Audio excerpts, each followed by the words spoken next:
Radina billahi rabban wa bil islami dinan wa bi Muhammadin nabiyyan wa rasulan. Rabbana zidna ilman warzuqna fahman. Rabbana shrah lana sudurana wa yassir lana umurana wahlul 'uqdatan min alsinatina yafqahu aqwalana. Subhanaka la ilma lana illa ma 'allamtana innaka antal alimul hakim. Fa uhayyikum tahiyatan islamiyah wa tahiyatul islamiyah. Assalamualaikum warahmatullahi wabarakatuh.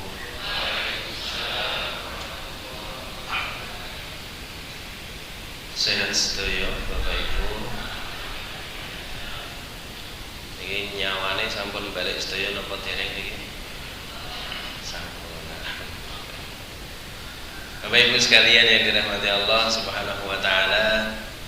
Alhamdulillahi rabbil alamin. Alhamdulillahi bari'in nasam wa khaliqil lawhi wal qalam. Ahmaduhu ta'ala ala ma azda wa an'am. Wa ashhadu anna nabiyyana Muhammadan abdullah wa rasuluhu al-hadi ila sabilil aqwam. Alhamdulillahilladzi bi ni'matihi tatimmus shalihat wa bi taufiqihi tatahaqqaqul ghayat. Wa huwa alladzi ja'ala hadhihi ad-dunya daral imtihanat wa tajriban wa ja'ala al-akhirata daral ni'am wal balad. Asyhadu an la ilaha illallah wahdahu la syarika lah wa asyhadu anna nabiyyana Muhammadan abduhu wa rasuluhu la nabiyya wa la rasula ba'dah. Amma ba'du fa ya ibadallah, usikum wa iyaya nafsi bitaqwallahi azza wa jalla haitsu qala tabaraka wa ta'ala fi kitabihil karim.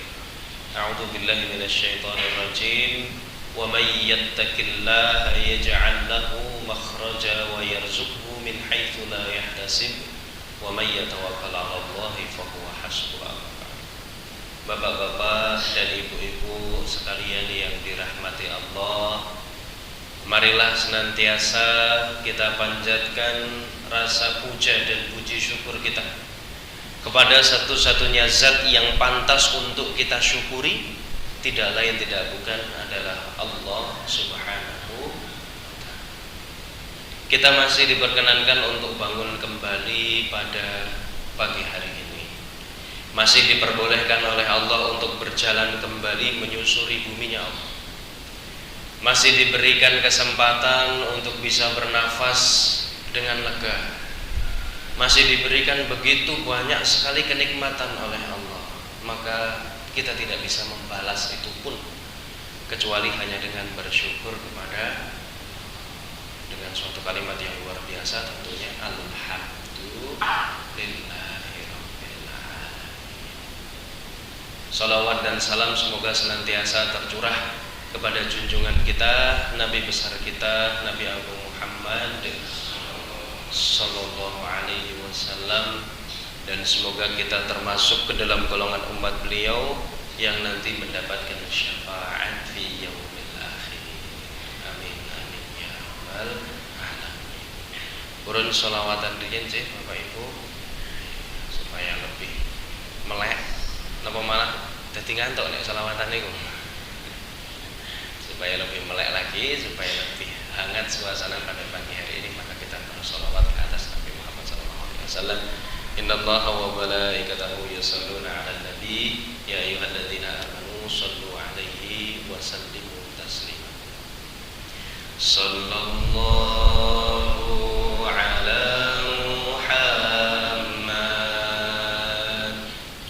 sallallahu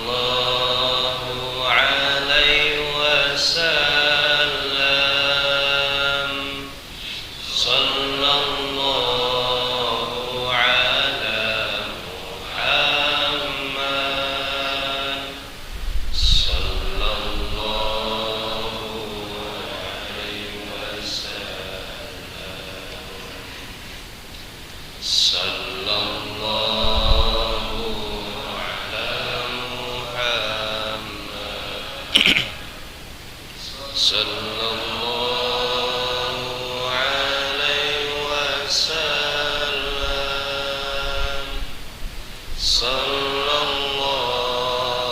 ala Muhammad. Sallallahu alaihi wasallam. Sallallahu ala Muhammad.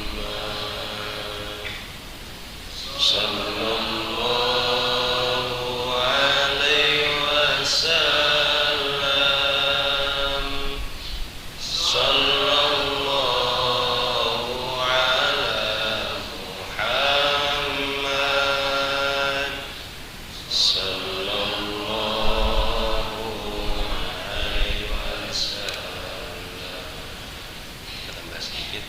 Ya Nabi salam alaika, ya Rasul salam alaika, ya Habib salam alaika. Salawatullah alaika, Allah ya Nabi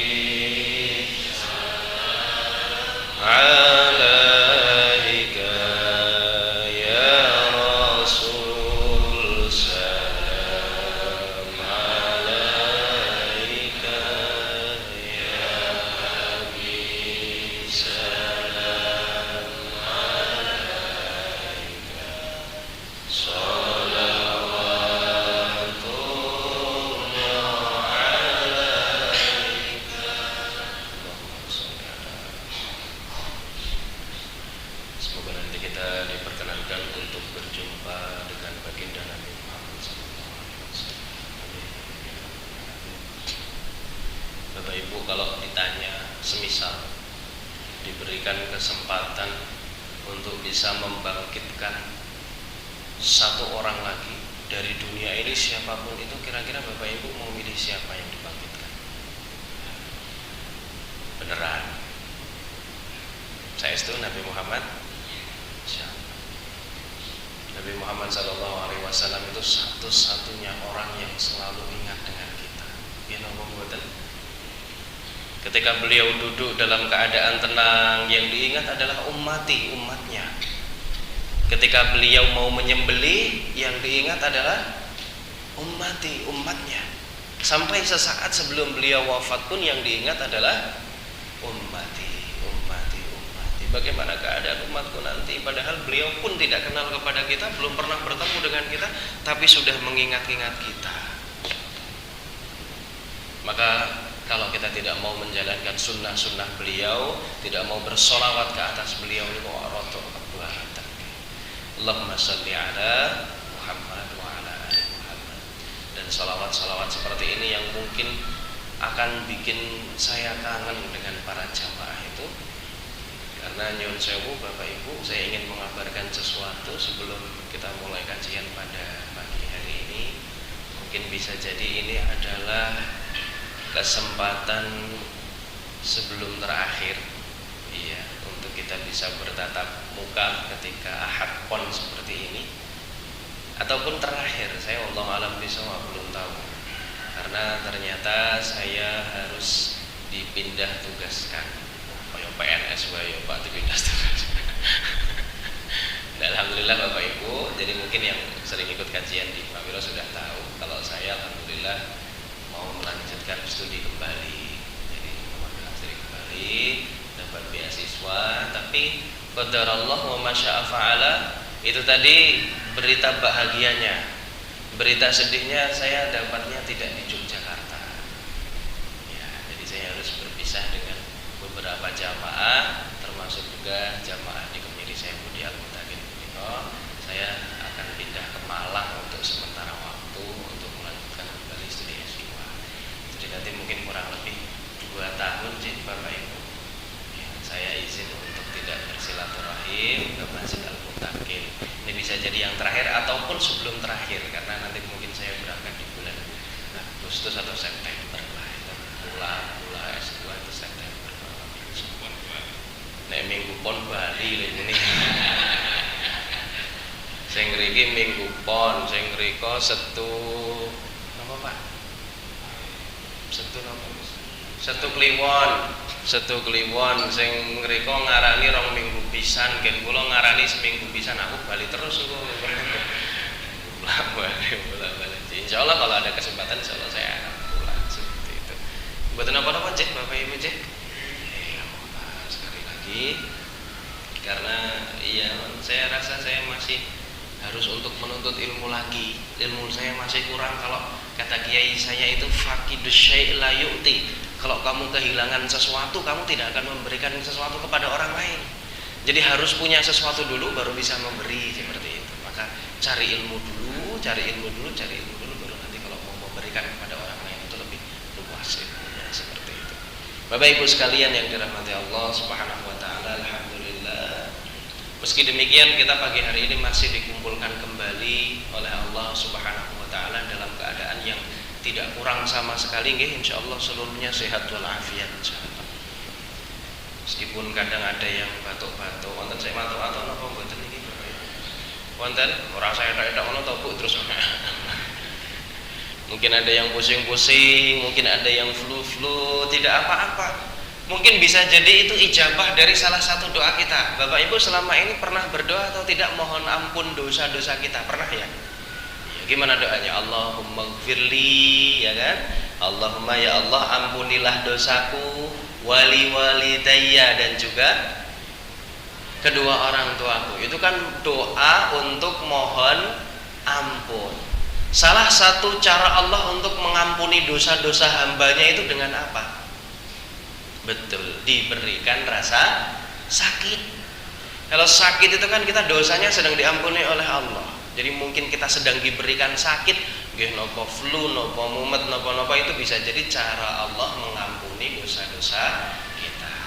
Jadi tidak perlu terus sambat, tidak perlu susah karena sakit dan lain sebagainya. Insyaallah itu yang terbaik bagi Bapak Ibu sekalian yang dirahmati Allah Subhanahu wa taala. Kami akan mulai kajian pada pagi hari ini dengan sebuah kisah. Mirengke cerita purun napa mboten Bapak Ibu? Niki sanes dongeng sebelum tidur lho nggih.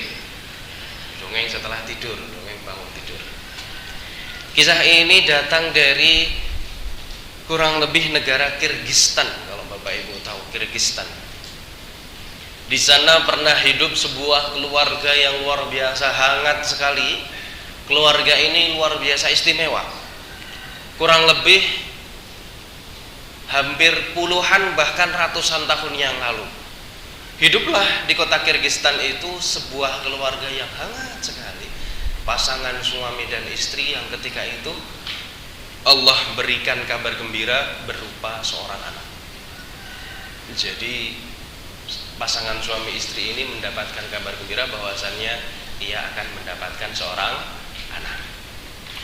Mereka sepakat kemudian, sang bapak dan sang ibu sepakat bahwasannya anak ini nanti harus menjadi seorang yang alim soleh, seorang yang alim soleh. Sebelumnya saya tanya Bapak Ibu kalau dengar kata alim itu artinya apa? Alim nih, alim niku napa Bapak Ibu? Napa sing sregep salat berarti alim ngoten niku? Yang selalu ke masjid berarti alim ngoten niku? Mboten. Alim itu adalah orang yang berilmu, orang pintar niku alim, alima ya'lamu, alim itu orang yang pintar. Semoga anak ini menjadi anak yang alim dan soleh seperti itu. Tapi qadarullah wa masya'a fa'ala, ternyata azam atau niat yang baik pun Allah akan sertakan dengannya pasti ujian-ujian yang mendatangi keluarga tersebut. Ternyata pada usia 2 tahun sang anak tadi namanya Muhammad. Sinten Bapak Ibu? Muhammad. Tapi sanes Nabi Muhammad, asmane memang Muhammad. Usia 2 tahun Muhammad itu ternyata ayahnya itu meninggal dunia. Sehingga tinggal sisa ibunya saja sendiri untuk merawat sang Muhammad kecil tersebut. Kemudian tidak berhenti di situ, ternyata pada usia yang ke-4 tahun Muhammad tadi Allah berikan suatu cobaan yang lain. usia 2 tahun meninggal oleh bapaknya, dan pada usia yang ke-4 tahun Muhammad ini diberikan ujian lagi. Nopo ujiannya? Muhammad diambil salah satu kenikmatannya oleh Allah, salah satu panca indera Muhammad itu diambil oleh Allah, sehingga Muhammad kecil yang usia 4 tahun itu menderita penyakit yang parah sampai-sampai tidak bisa melihat kembali, atau nyuwun sewu bisa kita bilang buta. Jadi sudah divonis bahwasannya Muhammad ini sakit nopo Bapak Ibu? Buta, mboten saged meresani nopo-nopo. Tapi meskipun demikian, sang ibu yang merawat sendiri tadi itu tetap berazam bahwasannya anak ini nanti harus menjadi anak yang alim, anak yang soleh, anak yang pintar, anak yang baik. Akhirnya dimasukkan ke dalam sebuah sekolah, yang dimana sekolah itu mengajarkan tentang Quran, lagi-lagi pun juga mengajarkan tentang hadis di dalamnya. Mungkin niki niku sakniki kek wayahe do daftaran sih Bapak Ibu nggih. Niki perainan panjang, kemudian banyak juga yang ingin mendaftarkan anaknya di sekolah-sekolah. Sudah dapat atau belum Bapak Ibu? Oh, sampun, alhamdulillah. Yang belum dapat, saya boleh berpesan sedikit sesuatu, meskipun ini keluar dari tema sedikit, mumpung ingat saja. Bapak Ibu, untuk memilih sekolah anak itu usahakan, pilihlah sekolah yang mengajarkan agama di dalamnya. Jangan pilih sekolah yang nyuwun sewu menyampingkan agama. Karena sekarang ini banyak sekali sekolah-sekolah yang mulai tidak menghiraukan doa-doa, terutama ketika di dalam sekolah, entah doa sebelum belajar, doa setelah belajar, doa mau pulang, itu mulai dikesampingkan sekarang sehingga tidak dibaca lagi ketika sekolah. Maka mohon pilih dengan betul sekolah yang dimana mengajarkan agama di dalamnya. Oh, jangan remeh, ngopo masih nahu agama dan lain sebagainya. Saya dulu pernah diremehkan sama orang, Bu. Saya ketika kuliah mengambil jurusan agama, usuluddin. Kemudian sama orang ditanya, oh ini kok jurusan agama ya harus kerja apa? Iya, gitu. Iya, kalau orang mengambil jurusan kedokteran nanti kerjanya jadi apa? Pasti. Orang mengambil jurusan arsitektur nanti jadi apa? Arsitektur. Dari teknik ya jadi teknik, sipil ya sipil dan lain sebagainya. Saya agama. Mau ditanya sama orang, kalau kamu ambil jurusan agama mau kerja apa? Nggak ada kerjaan sekarang yang membutuhkan kriteria agama. Sampai ini jadi sebuah film, kalau Ibu tahu, saya pernah bikin film judulnya Usuluddin. Ada di YouTube nanti. Yang main saya, yang main filmnya saya. Saya ini juga pemain film, Bu, tahu. Nanti kalau sampai rumah buka YouTube ada judulnya Usuluddin kalau tidak salah ya. Ada beberapa film yang pernah saya mainkan dan beberapa lagu yang pernah saya nyanyikan. Saya pernah bikin satu album kalau Ibu tahu. Ini tapi rahasia, Pak, nggak boleh. Saya jarang bercerita ini di depan jamaah karena memang sudah lama tidak bercerita. Seperti itu Bapak Ibu. Jadi jangan sampai kita memilih sekolah yang tidak mengajarkan agama di situ. Dulu saya pernah sampaikan kalau tidak salah di sini. Luqman di dalam Al-Quran di surat Luqman ayat yang ke 3, 4 dan 7 kalau tidak salah, atau 13 saya lupa. Itu kan apa yang pertama kali Luqman sampaikan kepada anaknya. Wa idh qala Luqmanu libnihi wa huwa ya'iduhu ya bunayya la tusyrik billah. Itu yang pertama kali Luqman sampaikan kepada anaknya. Ini sekaligus nasihat dari Allah kepada kita orang tua. Yang diajarkan pertama kali kepada seorang anak itu la tusyrik billah, janganlah menyekutukan Allah. Jadi ilmu ketuhanan, ilmu Allah, ilmu tentang agama Islam, ini ilmu yang pertama kali harus ditanamkan kepada mereka. Nyuwun sewu, sekarang itu kembali lagi banyak sekolah-sekolah yang tidak mengajarkan tentang agama. Bahkan saya pernah dengar, tapi insya Allah tidak ada di sini, ada sekolah yang mau menghapuskan pelajaran agama dari sekolah, dari kurikulumnya seperti itu. Ya Allah, kalau saya bayangkan kalau pelajaran agama dihapuskan, nanti yang mengajari mereka untuk Allahumma gfirli wali walidayya, mendoakan bapak ibu, ini siapa lagi gitu? Iya. Padahal itu aspek penting di dalam diri kita. Memilih sekolah itu dulu pernah dicontohkan oleh seorang nabi, Nabi Zakaria. Itu gurunya siapa? Ada yang tahu? Jadi ceritanya ada seorang bapak bernama Imron, namanya Pak Imron, menikah dengan seorang ibu namanya Hannah. Menjadi keluarga bernama keluarga Imron, atau bisa kita sering sebut dengan Ali Imron. Keluarga Imron ini dikaruniai seorang anak namanya Maryam. Tahu Maryam sih? Ini nanti akan menjadi ibundanya siapa? Isa alaihi salam. Maryam ketika kecil itu kan sama kedua orang tuanya Imron dan Hana ini dipilihkan guru. Jadi seperti kita memilihkan sekolah, dipilihkan guru yang terbaik bagi Maryam supaya pendidikan yang didapatkan Maryam itu juga bagus. Akhirnya dipilihlah Nabi Zakaria ketika itu untuk menjadi gurunya Maryam radhiyallahu anha. Jadi Bapak Ibu dalam memilihkan sekolah anak-anak pun jangan terus kemudian sak-sae, sing penting cerak saka omah. Sak-sae nyuwun sewu nggih, memang sekarang ini banyak yang alasannya yang penting murah dan lain sebagainya. Ya tidak apa-apa seperti itu, tapi diusahakan tetap memilih sekolah yang mengajarkan agama di dalamnya. Dulu ketika saya lulus SMP, Bapak Ibu, saya itu sampai dipindah kakak. Jadi kakak saya dicoret sama Bapak Ibu saya di Godean ini, Geneng itu. Dipindahkan kakak ke kota gede. Di sana ada Pak D saya di kota gede, kemudian kakak saya dipindah ke kota gede hanya demi supaya bisa masuk sekolah di kota Madia, karena ketika itu ada zonasi. Saat ini kita sewa telepon. Oh masih ada ya zonasi. Nah, yang mereka berarti sekolahnya teng pundi? Godean saya kan. Mboten Godean mawon. Sumber Sari. Moyudan. Itu pun juga demikian saya dulu gitu Bu. Jadi supaya bisa masuk ke kota Madia, kakak saya sampai dipindahkan ke sana. Lah koyo ngopo angel pindah kakak Rijal, susah kan? Susah. Tapi kemudian meskipun sudah dipindah dan saya sudah diterima di salah satu sekolah di kota Madia dan bagus alhamdulillah sekolahnya ketika itu. Lewat jalur beasiswa lagi, tidak usah bayar. Tapi ternyata Allah itu turunkan takdir. Saya sudah pernah ceritain. Sudah belum? Belum.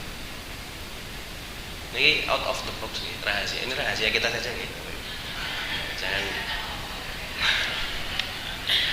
Jangan bilang-bilang ya. Pokoknya keluar dari masjid ini jangan bilang-bilang ya. Semuanya dia. Saya dulu sudah masuk di salah satu sekolah di Jogja, SMA lah seperti itu. Bayangan saya kan, wah pergi SMA. Katok abu-abu, klambi putih, bawa motor, bocai HP, boncengke makhluk halus. Kan bayangannya seperti itu Pak, seneng-seneng ya, pripun toh Pak, wayai SMA niku seneng toh Pak? Iya seneng kok, karena itu dewasanya remaja mungkin sedang pengen bebas-bebasnya. Tapi qadar Allah wa masya fa'ala, ini nggak pernah saya lupa seumur hidup saya. Ibu saya itu nangis. Jadi ketika hari terakhir konfirmasi mau masuk di sekolah itu atau tidak lewat jalur beasiswa, itu tiba-tiba ibu saya nangis. Kemudian saya datangi ibu saya, tak pijeti. Bu kok nangis nopo ya? Dan ibu saya masih ingat, yang keluar pertama kali dari lisan ibu saya itu seperti ini. Ibu ki pengen ono anakku sing sekolah ning pondok. Ono anakku agak spesifik dikit. Ono anakku sing sekolah ning Gontor. Bayangan saya Bu, Gontor ki panganan opo nanti nggone kaya ngopo aku ora ngerti. Dan bayangan saya kan aduh mondok aku ora gelem mondok, aduh piye mondok iki. Seperti itu bayangan saya dulu. Tapi Allah mengetuk pintu hati saya mungkin ya, karena itu takdir Allah yang sudah diturunkan kepada saya. Akhirnya saya niatnya seperti ini. Ya Allah, karena ibu saya, untuk ibu saya, tidak apa-apa saya masuk pondok. Itu niat pertama saya. Jadi terpaksa karena ibu masuk pondok lah di situ. Akhirnya 1 tahun berjalan saya nggak betah, 2 tahun berjalan saya nggak betah, tapi masih maksa aja terus. 3 tahun berjalan saya nggak betah.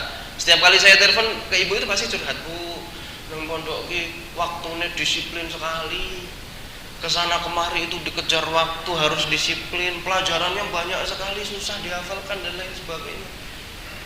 Ibu saya cuma satu kan, Le, nek ora marai kowe mati, kuwi marai kowe kuat. Wis ngono kuwi tok. Ya. Selama tidak membuat kamu mati, itu membuat kamu lebih kuat, kata ibu saya. Ya sudah, saya paksakan sampai selesai. Akhirnya 4 tahun saya lulus, kerasan di sana sampai 10 tahun saya di pondok.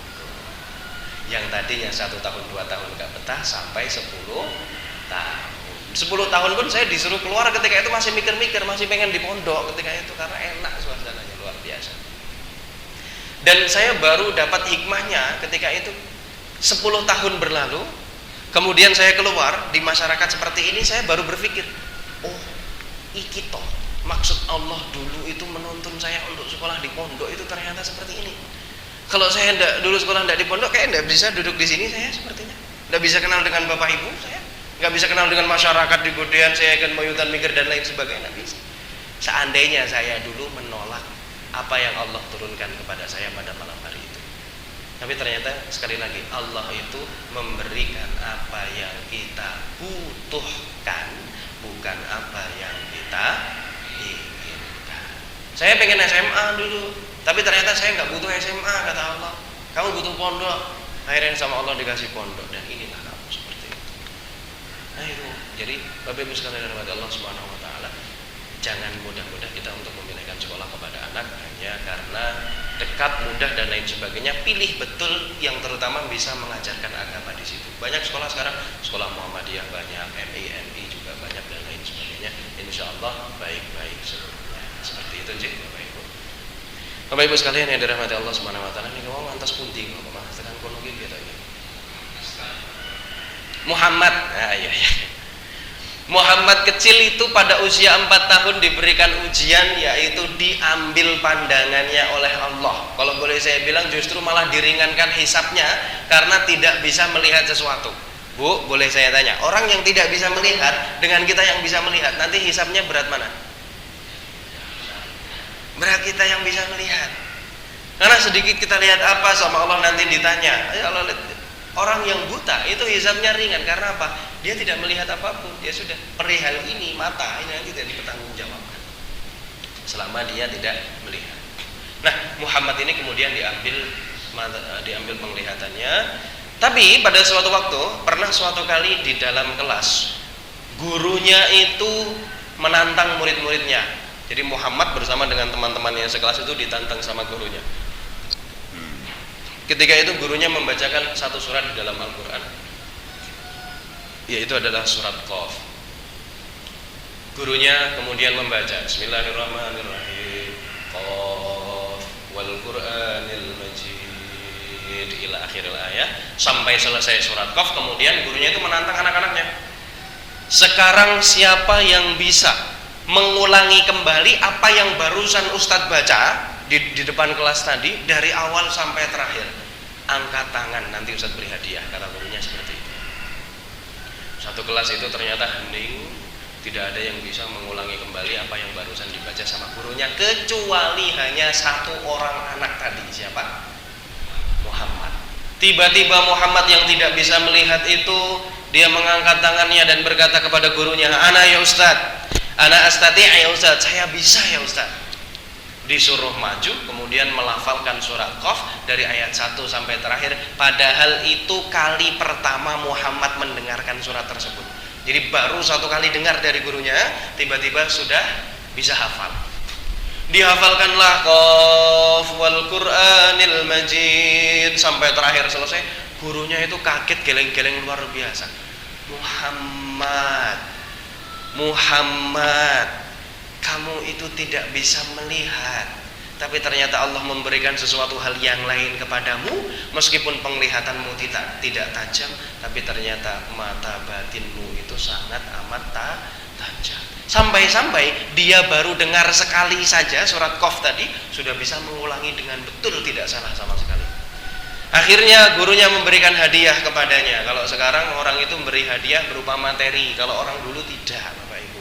Diberikan hadiah, Muhammad, saiki kamu saya berikan ijazah, kamu boleh naik kelas untuk bisa belajar hadis setelah ini. luar biasa senang karena memang itu adalah cita-cita Muhammad dari dulu. Selain belajar Al-Quran, Muhammad kecil ini pengen belajar tentang hadis. Akhirnya karena sangat amat senang, Muhammad kemudian pulang dari rumah, pulang dari sekolah menuju rumahnya, menemui sang ibunda tadi berteriak, "Umi, saya diberikan ijazah sama guru saya. Katanya sekarang saya boleh belajar hadis, tidak hanya Al-Quran saja." Ibunya yang mendengar hal itu bukan senang, Bu, justru malah sedih. Karena melihat Muhammad itu yang sambil meraba-raba tembok berbicara seperti itu. Kemudian ibunya berkata, "Ya Muhammad, iktafi bikal Quran. Muhammad, sudah cukup dengan Al-Quran saja. Kamu itu bukan seperti anak-anak yang lainnya. Kamu itu sudah tidak bisa melihat lagi. Maka sudah, tidak usah aneh-aneh belajar yang susah-susah, yang gampang saja." Muhammad kemudian masuk ke kamar, ibunya juga masuk kamar. Di sinilah terjadi sesuatu, Bapak Ibu. Tiba-tiba sang ibunda tadi menangis karena melihat Muhammad yang semangat belajar hadis, tapi ternyata kondisi fisiknya itu tidak sesuai.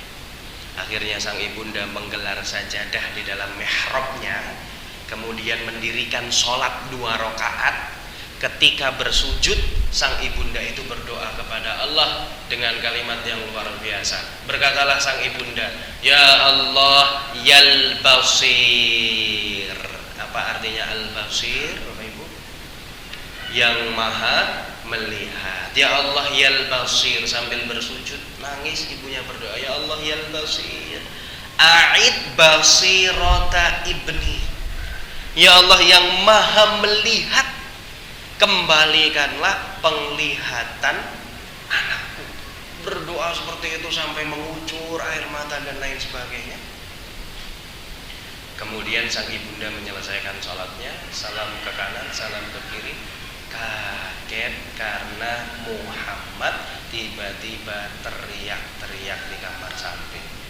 Jadi Muhammad ini teriak-teriak luar biasa, "Ibu," katanya, "Ibu, saya bisa lihat. Saya bisa lihat," kata Muhammad. Tapi ibunya tidak percaya. "Muhammad, kamu itu tidak melihat dengan matamu. Kamu itu melihat dengan mata hatimu. Tidak bisa kamu itu melihat." Akhirnya dibuktikan sama Muhammad, "Bu, ini tuh meja, ini tuh kursi, ini warnanya hijau, ini warnanya hitam dan lain sebagainya." Barulah di situ sang ibunda percaya bahwasanya ternyata betul Muhammad sudah bisa melihat. Karena doa sang ibunya ketika sholat, ketika sujud di dalam mihrab sambil berdoa dengan menyebutkan nama Allah yang spesifik, "Ya Allah yang maha melihat, semoga anak saya bisa melihat kembali." Dan kemudian Muhammad tadi melanjutkan belajar hadis sampai hafal ribuan bahkan jutaan hadis, dan sekarang kita kenal dengan nama Al-Bukhari. Tahu Al-Bukhari, Bapak Ibu? Pernah dengar nama Al-Bukhari? Ya, siapa itu Al-Bukhari? Ibu, Bapak kalau dengar hadis, di akhirnya itu pasti hadis riwayat. Ya, kalau nggak Muslim, ya, kalau nggak Ahmad atau Al-Bukhari. Salah satu di antara perawi hadis yang luar biasa, bahkan dikatakan muttafaqun alaihi. Kalau sudah Muslim dan Al-Bukhari itu setuju, berarti sahih hadisnya. Jadi Al-Bukhari yang kini kita lihat sebagai perawi hadis yang luar biasa itu, dulu masa kecilnya ternyata tidak bisa melihat, tapi bisa sembuh karena doa seorang ibu yang berdoa di dalam mihrabnya ketika sedang sholat berdiri tadi. Bapak Ibu sekalian yang dirahmati Allah Subhanahu wa taala, coba sedikit kita telaah dan kita teliti terlebih dahulu, apa sih yang bikin doa ibunda sang Muhammad tadi cepat terkabul? Menurut Bapak Ibu, apa saja yang bikin cepat terkabul dari doanya ibu tadi? Nopo mawon. Bapak, kira-kira yang bikin cepat terkabul, ada aspek-aspek yang bisa mempercepat terkabulnya doa nopo mawon yang dilakukan ibundanya tadi. Satu, Bapak Ibu, kita cermati coba ya. Kepada siapa dia berdoa, saya tanya? Tentu kepada Allah Subhanahu wa taala. Syarat doa terkabul itu doanya harus kepada Allah. Dan lebih baik lagi kalau kita ini berdoa menggunakan nama-nama Allah yang sudah dituliskan. Ada berapa nama-nama Allah, Bapak Ibu? 99. Kita kenal dengan Asmaul Husna. Dari 99 itu yang Bapak Ibu hafal dan kenal berapa? Ya Allah, Ya Rahman, Ya Rahim, sampun. Ya Malik, Ya Kudus, Ya Salam, Ya Mu'min, Ya Muhaimin, Ya Aziz, Ya Jabbar, Ya Qahar, ilal akhir. Bapak Ibu, sesuaikan nama Allah dengan doa kita. Permintaan kita apa, pakai nama Allah yang sesuai dengan permintaan kita tersebut. Seperti ibundanya Muhammad tadi sedang meminta untuk anaknya dikembalikan penglihatannya, maka menggunakan nama Allah Al-Basir. Ya Allah ya Al-Basir, maka Allah lebih dengar karena hajatnya sudah tahu apa. Ibu bapak sedang pengen rizki, semisal pengen tadi bayar sekolah untuk anak-anak dan lain sebagainya, pakai nama yang khusus untuk itu. Apa nama Allah? Betul, Ar-Razzaq. Ya Allah ya Razzaq, ya Allah yang maha memberi rizki, pakai itu. Sekarang coba saya tanya, seminggu ini pernah nggak doa pakai ya Allah ya Razzaq? Enggak tahu? Ya lupa bahwa Allah itu memberikan rizki. Pasti kita kan doanya kalau enggak ya Allah, ya Rob, ya kan, seperti itu. Pakai nama Allah yang khusus, ya Allah ya Razzaq. Kalau kita sedang pengen ada masalah nih, mau dibukakan masalah itu, ada nama Allah yang maha membukakan segala sesuatu. Ya Allah ya Fattah, maha membuka segala sesuatu. Ya Allah ya Fattah, ya Allah ya Fattah, ya Allah ya Fattah. Ada satu nama Allah yang artinya itu luar biasa Bapak Ibu. Allah itu maha pemberi tanpa batas apapun itu. Jadi kita minta apapun sama Allah pasti diberi dengan nama ini. Ada yang tahu namanya siapa? Betul. Ya Wahhab. Pernah dengar ya Wahhab atau belum? Jangan belum pernah dengar lagi. Itu nama Allah yang luar biasa. Maka banyak doa-doa kita ini yang berbunyi ya Allah Rabbi habli. Itu kan dari kata-kata ya Wahhab, ya Allah karuniakanlah kepadaku. Banyak nabi yang menggunakan itu. Nabi Ibrahim, Rabbi habli minas salihin, berikanlah kepada hamba anak yang solih. Nabi Ibrahim berdoa. Nabi Zakaria tadi juga berdoa, Rabbi habli min ladunka dzurriyyatan thayyibah, ya Allah karuniakanlah kepadaku keturunan yang thayyibah, yang baik-baik. Jadi berdoa sesuai dengan nama Allah, sesuai dengan hajat yang kita inginkan, seperti itu. Nah, maka nanti yang belum hafal atau belum kenal 99 nama Allah, mohon dibuka nggih. Biasanya wonten pundi Asmaul Husna niku? Di Al-Qur'an halaman terakhir. Nek sing wonten nggih biasanya kan Al-Qur'an di covernya itu ya Pak ya, dibuka itu kan ada. Nah, itu sanes ornamen baik. Itu bukan hiasan toh, itu ada nama-nama Allah yang baik di situ. Ya Allah ya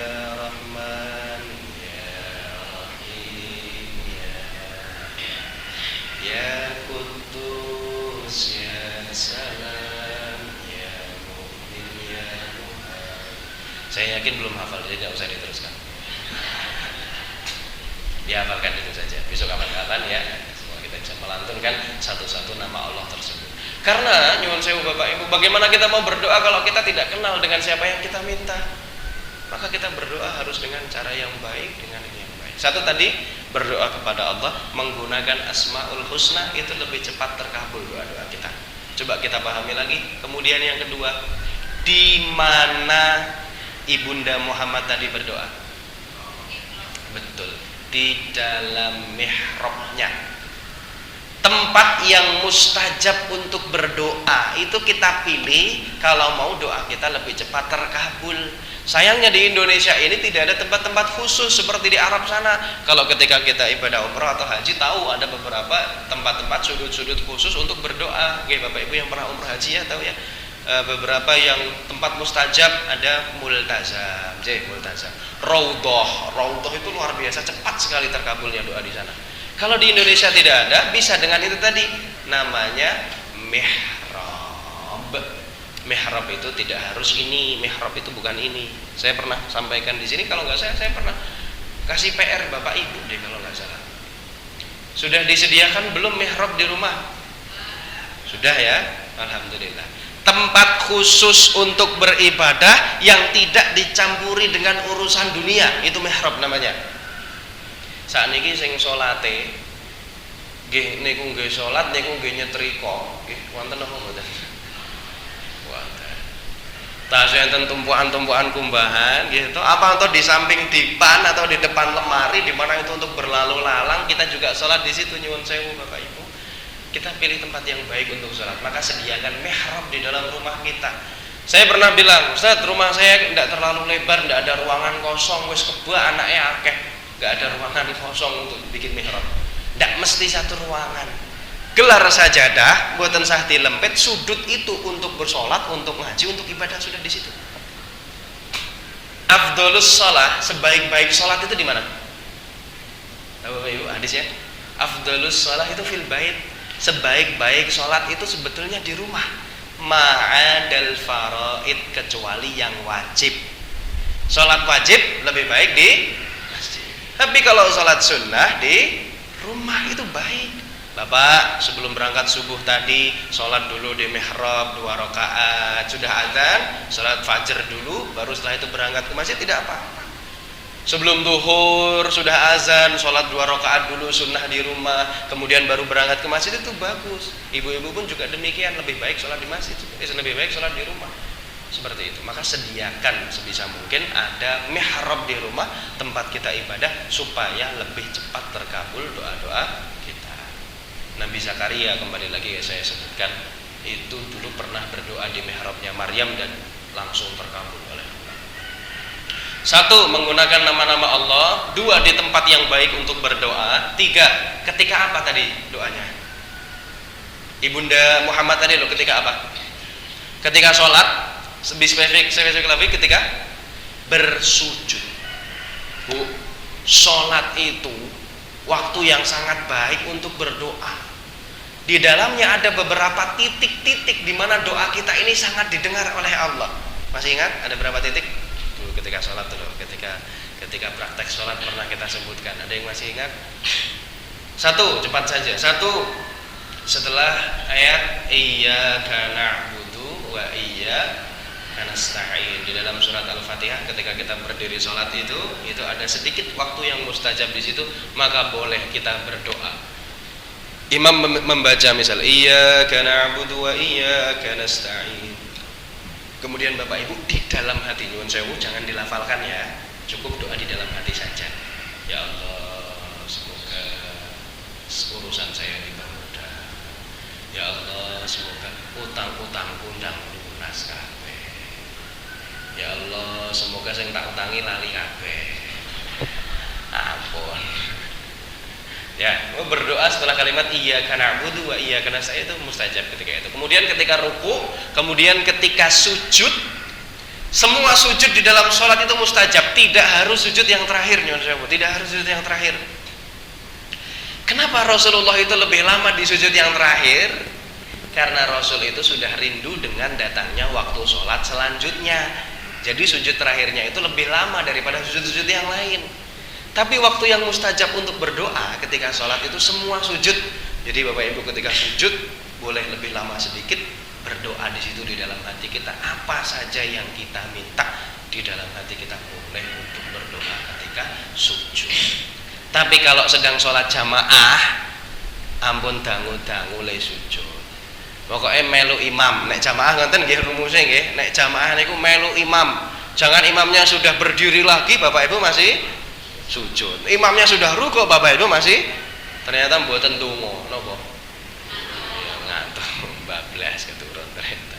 Ya, boleh ketika sujud berdoa. Yang keempat adalah sesaat sebelum salam. Itu waktu yang mustajab untuk berdoa. Tadi jadi pilih waktu yang baik untuk berdoa, pilih tempat yang baik untuk berdoa, pilih nama Allah yang baik untuk kita berdoa. Insya Allah doa kita akan lebih cepat terkabul. Selain waktu sholat tadi, dalam satu hari ada berapa waktu mustajab untuk kita berdoa? Sedikit saja untuk menutup. 1, 1/3 malam. Tadi sebelum subuh Bapak Ibu sudah berdoa hajatnya atau belum? Doa dulu, itu waktu yang luar biasa. Langit itu kalau boleh dibilang ya Bapak Ibu sangat dekat dengan dunia ketika 1/3 malam itu. Allah itu mendengar sekali doa-doa seorang hamba pada 1/3 malamnya. Bahkan sebuah riwayat menyebutkan doa sepertiga malam itu seperti busur panah yang mengenai tepat sasarannya, jadi tidak meleset sedikit pun. Seandainya kita berdoa pada sepertiga malam, bayangkan sholat tahajud, ketika sujud ibu menangis, bapak menangis, berdoa kepada Allah di sepertiga malam, itu Allah kalau nggak mengabulkan, malu. Allah itu punya sifat malu. Dalam sebuah hadis, innallaha hayyun karimun, Allah itu pemalu. Malunya gimana? Kalau Anda hambanya yang mengangkat kedua tangan tapi tidak dikabulkan, Allah malu. Di situ malunya Allah itu. Jadi ambil waktu yang baik, ambil tempat yang baik. Yang ternyata terakhir adalah kita berdoa dengan cara yang baik. Ampun dongo kok karo jembalian. Berdoa dengan cara yang baik pula supaya doa-doa kita lebih cepat terkabul. Bapak Ibu sekalian yang dirahmati Allah Subhanahu wa taala, mungkin selama ini kok doa kita masih terlihat seret nih, banyak faktornya bisa jadi. Satu tadi, cara doa kita belum baik, waktunya belum baik, tempatnya belum baik, atau bisa jadi juga Allah itu masih senang untuk mendengar kita berdoa. Jadi kita khusnudzon saja sama Allah. Bapak Ibu, kok aku sedonga puluhan tahun kok urung kabul kalian Gusti Allah, itu bisa jadi karena Allah masih senang mendengar kita berdoa. Ada hamba-hamba yang tidak pernah beribadah tapi sekali berdoa dikabulkan sama Allah. Kenapa? Karena nggak senang dengar suara hamba itu. Doa sekali langsung kabul sama Allah, udah langsung aja, nggak usah doa lagi. Kata Allah seperti itu. Rasa tunggu meneh, rasa senang aku dengar suaramu itu. Tapi kadang-kala itu doa-doa di dunia saja, pasti kebutuhan dunia orang-orang seperti itu. Kalau kita, ya Allah mudahkanlah urusan hamba, ya Allah semoga ini, kadang-kala belum terkabul sama Allah, mungkin bisa jadi ya, saya masih senang dengar hamba ini berdoa, nanti ajalah, tidak apa-apa. Nah ngono berarti rasa sholat mas laku, ya berarti rasa nggak usah ngibadah biar doanya cepat tersalah. Ya. Tetap kita berhusnudzon sama Allah. Sekali lagi tadi rumusnya Bapak Ibu, Allah itu tahu apa yang kita butuhkan, bukan apa yang kita inginkan. Kadang-kala pengen A ternyata dikasih, mending nek dikasih B itu masih cerah. Kadang-kadang Allah niku kayak iki luwih ora masuk akal biasanya iki. Kadang dikasih G, kadang dikasih Z. Ya sekali lagi seperti kisah saya tadi Bu, saya pengen SMA dikasih pondok sama Allah. Allah tuh tahu apa yang kita butuhkan, bukan apa yang kita ingin. Dan sekali lagi, jangan hakimi takdir di hari di mana takdir itu diberikan kepada Bapak Ibu. Hari ini mungkin ya kan, saya kesandung, kemudian jari saya sakit. Ini hikmahnya bisa jadi datang 5 hari lagi. Bisa jadi. Hari ini saya dapat ujian sama Allah, bisnisku bangkrut, warungku tutup. Bisa jadi hikmahnya itu datang 5 tahun lagi. Oh ternyata dulu warung saya tutup sama Allah itu ternyata kayak gini toh. Baru kita rasakan 5 tahun, bahkan 10 tahun yang akan datang. Ingat, Allah itu baik sama kita. Maka jangan sampai kita sedikit pun suudzon sama Allah, berburuk sangka kepada Allah Subhanahu wa taala. Bapak Ibu sekalian yang dirahmati Allah Subhanahu wa taala, kiranya itu saja yang bisa kami sampaikan pada kesempatan pagi hari ini. Semoga yang sedikit ini bisa menambah keimanan serta ketakwaan kita kepada Allah Subhanahu wa taala. Amin amin ya rabbal alamin. Mohon izin Bapak Ibu, setelah ini saya langsung syuruknya jam berapa tadi? 49 jam. Masih agak beberapa menit lagi. Kalau syuruknya itu bentar lagi 3 menit, tapi untuk sholat syuruk itu kalau bisa 10 menit setelah syuruk sebetulnya ya. Baiknya itu 10 menit setelah syuruk itu baru kita sholat sunnah syuruk. Itu yang baik seperti itu sebetulnya. Karena ketika terbit itu kan ada waktu yang tidak boleh untuk sholat. Jadi tunggu dulu 10 menit baru ini. Nanti saya mohon izin Bapak Ibu tidak bisa sholat sunnah syuruk di sini karena saya harus kembali mengisi jihadi. Kemudian jam 6 pas. Marilah kita tutup bersama kajian kita pada pagi hari ini dengan berdoa kepada Allah Subhanahu wa taala. Astaghfirullahaladzim alladzi la ilaha illa huwal hayyul qayyum wa atubu ilaih. Astaghfirullahaladzim alladzi la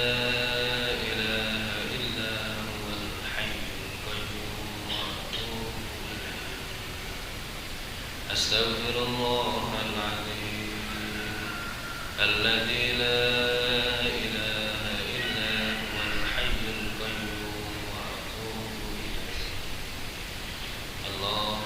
صل على محمد وعلى آل محمد. أعوذ بالله من الشيطان الرجيم. بسم الله الرحمن الرحيم. الحمد لله رب العالمين حمدا ناعمين حمدا شاكرين حمدا يوافي نعمه ويكافئ مزيدا. يا ربنا لك الحمد كما ينبغي لجلال وجهك الكريم وعظيم سلطانك. اللهم اغفر لنا ولوالدينا وارحمهما كما ربيانا صغارا ولجميع المسلمين والمسلمات والمؤمنين والمؤمنات الأحياء منهم والأموات إنك أنت السميع القريب مجيب الدعوات يا قاضي الحاجات. ربنا هب لنا من أزواجنا وذرياتنا قرة أعين واجعلنا للمتقين إماما. ربنا اغفر لنا ذنوبنا وكفر عنا سيئاتنا وتوفنا مع الأبرار يا عزيز يا غفار يا رب العالمين. Ampunilah dosa-dosa kami ya Allah. Ampunilah dosa-dosa warga masyarakat Kemirisan ya Allah. Ampunilah dosa keluarga kami ya Allah. Ampunilah dosa pasangan-pasangan kami. Ampunilah dosa anak-anak dan cucu-cucu kami. Ampunilah dosa kedua orang tua kami ya Allah, baik yang masih ada maupun yang sudah tiada. Ampunilah dosa-dosanya ya Allah. Jauhkanlah kami dari siksa kubur, jauhkanlah kami dari siksa api neraka. Dekatkanlah kami selalu dengan nikmat-nikmat-Mu ya Allah. Masukkanlah kami ke dalam surga-Mu ya Allah. Jadikanlah akhir hayat kami akhir hayat yang husnul khatimah. Allahumma khtimna bi husnil khatimah wa la takhtimna bi su'il khatimah. Rabbana atina fid dunya hasanah wa fil akhirati hasanah wa qina adzabannar. Subhana rabbika rabbil izzati amma yasifun wa salamun alal mursalin walhamdulillahi rabbil alamin.